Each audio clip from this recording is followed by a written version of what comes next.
How are you? Fine, thank you. Are you with the media too? I'm Director of Public Information Services. Director of Public Information, good. Dr. Kissinger, events have been moving very rapidly following the Moscow meetings on arms limitation. What do you think of Premier Gorbachev's proposal for withdrawing the short-range missiles from East Germany and Czechoslovakia? Well, I'm not opposed to his withdrawing his missiles from East Germany and Czechoslovakia. I'm opposed to withdrawing American missiles from West Germany and Western Europe. We have to remember that the Soviets have about 90 divisions and a very strong mobilization potential. We have 16 divisions. NATO is significantly inferior in conventional strength, and for 50 years or 40 years the peace of Europe has been maintained because the Soviets faced the danger of nuclear war. We cannot let them, in the name of arms control, suddenly denuclearize Europe and get a tremendous advantage in conventional forces. If they were to disband their tank armies, if there were limitations on the number of troops they could put forward, then we might have a basis for negotiation. I hope very much that somebody says we need a certain number of conventional nuclear weapons in Europe, or we're going to, all of NATO is going to go down the drain. You think we're using the wrong approach? No, I think frankly it was a mistake to offer. I'm not opposed to reducing weapons. I'm opposed to having no American nuclear weapons in Europe, because the problem is that the Soviet nuclear weapons get withdrawn just a few hundred miles into the Soviet Union. Ours get withdrawn thousands of miles into the United States. The Soviet Union can threaten Europe as a nation. We have to defend it as an ally. It's a psychological inequality. It is the wrong approach to go to zero. British Prime Minister Margaret Thatcher said the same thing to Premier Gorbachev last week. She's right. She said without the nuclear deterrent, we'd have chaos in the world. She's right. Okay. Do you think we'll reach some accord with this arms limitation talk? Yes, but only if we talk like Mrs. Thatcher did. It appears that the Reagan administration is very anxious to have a summit meeting in Washington. Are we going to sacrifice? Too anxious. Are we going to sacrifice something for this accord? I hope not, and I don't see any reason to. I think that Gorbachev wants to come to Washington. I think the less we talk about it, the more likely he is to come. He knows we want that he's welcome here. Now it's up to him. When a letter is offered to a head of state, as Secretary Shultz did this week to Premier Gorbachev to visit Washington, aren't there feelers so that there would be some accord, some positive reaction rather than an outright rejection? Well, that's what one would expect. But he's coming. I wouldn't. He's using this to blackmail us, and he wants to use this to make sure there is some agreement that he can sign. This is one-upmanship. I will stake anything on the proposition that before the end of this year, Gorbachev will be in Washington, and I'll stake only a little less on the proposition that before the end of next year, President Reagan will be in Moscow. Premier Gorbachev says he doesn't want this to be another stroll if he does come to Washington, referring, of course, to Reykjavik. If he does come to Washington, what kind of an accord do you foresee? There'll be an accord on medium-range missiles that's agreed to in principle. And, you know, it's a great thing if, like Gorbachev, you can state a demand as a condition that you know is already fulfilled. It's easy to score victories that way. Don't we view their short-range missiles as long-range missiles? No, I view their... I mean, it's medium-range missiles.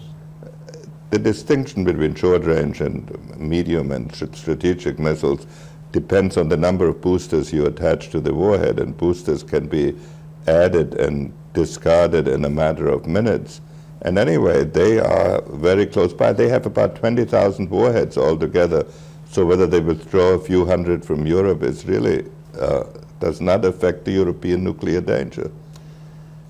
The Russians have insisted that any arms reduction be tied in with the Strategic Defense Initiative.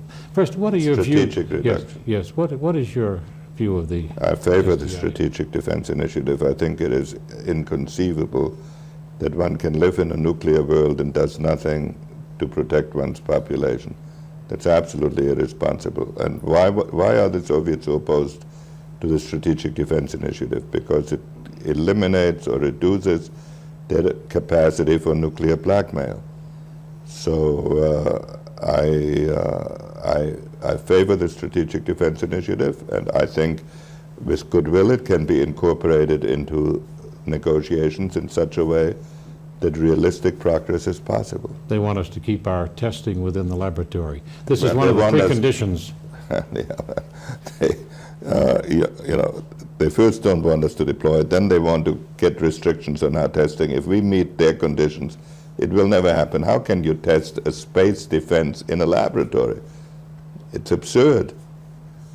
Of course, they deny having tested an SDI of their own, but there are reports that they have. Well, let's put the thing separately. Whether they have or not, we have to look after our own security. What is certainly clear is they have built an air defense system around Moscow. They have graciously agreed that we could build sensors by which you can pick up incoming missiles. That's a great thing. Since we have nothing on the ground, and since they won't let us put things in space, putting sensors into space enables them to hook up their sensors with their ground defense. So I think they are, as of now, ahead of us in strategic defense. If we worked at it hard, because it's high technology, we would certainly get ahead of them. I am not bothered by the fact of being ahead of the Soviets in something. It's a peculiar notion that that it is bad for us to be ahead. Apparently, we must be making some strides because they are nervous about the SDI. They surely would not keep pressing it, but I'm not saying that we should just go ahead without being willing to negotiate. I do say we cannot give them a veto over our deployments. There appears to be a new spirit of cooperation coming out of Moscow, and you recently spent 3 hours with Premier Gorbachev. How did you size up the man, and what direction do you think the negotiations between our two countries would I think take? he's a brilliant man.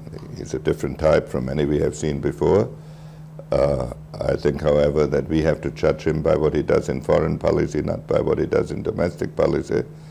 And I do not yet in foreign policy see any sign of any major change in his policy. The proposals he's been making are to the Soviet advantage.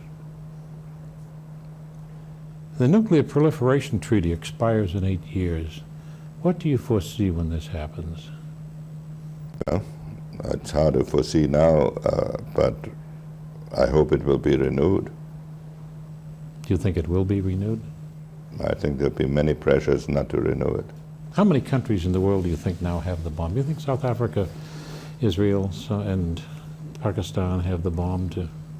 I think certainly India, China, France, and Britain have the bomb. It's very possible that Israel has the bomb. It's probable that South Africa is close to it, and Pakistan is a little bit behind. And of course, your area of expertise is worldwide, but especially in the Middle East. How do you think that we're going to come out of the Irangate affair and renew our prestige in the Middle East? Well, I think in the Middle East, very little can be done before the end of the Reagan administration. For a president who's leaving office to get started on a Mideast negotiation when the passions are so deep, and when above all there is no clear fulcrum, no clear associate with which we can work. In my day, we had President Sadat, who was a great man with great vision, representing a big country. Right now, the man we have to work with is King Hussein, who is a fine man, very courageous, but representing a very vulnerable and exposed society. So I don't think anything significant can be done in the next year and a half.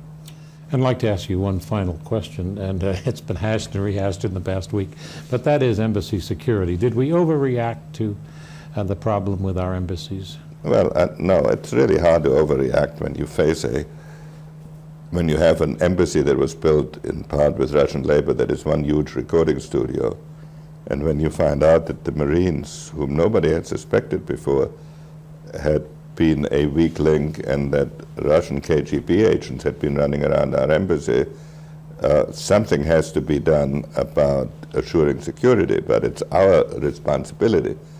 I mean, the Russians behaved like Russians, and if we can't protect ourselves, then that is importantly our own fault. Well, I understand the Russians won't accept a load of cement in Washington for the construction of their new embassy unless they can inspect it. Right. Why can't we demand the same conditions in Moscow? We absolutely should. Ray Klein, embassy intelligence officer in the Nixon administration, said on the Ted Koppel Nightline program that he sent you a memo in 1972. Oh, listen, everybody says they sent me memos.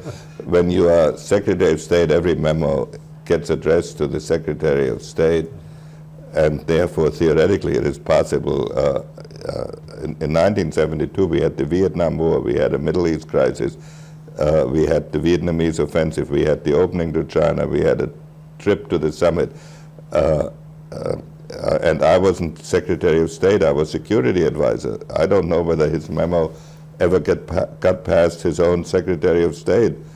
And this is one of these things, whenever something goes wrong, you can always find some wise guy who said he wrote a memo. The same guy probably wrote a memo in the opposite direction too, which he doesn't surface. So the fundamental decision about the embassy, in fact, was made in the Johnson administration, not in the Nixon administration. I didn't know that myself until I started looking into the papers.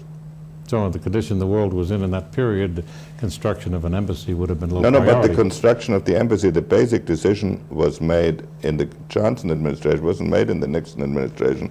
And the final agreement was signed in the Carter administration, and I bet my last cent that this was done between technicians and nothing ever went to the White House in any administration. Do you think we should tear down the present construction? And This depends on what the technicians are saying.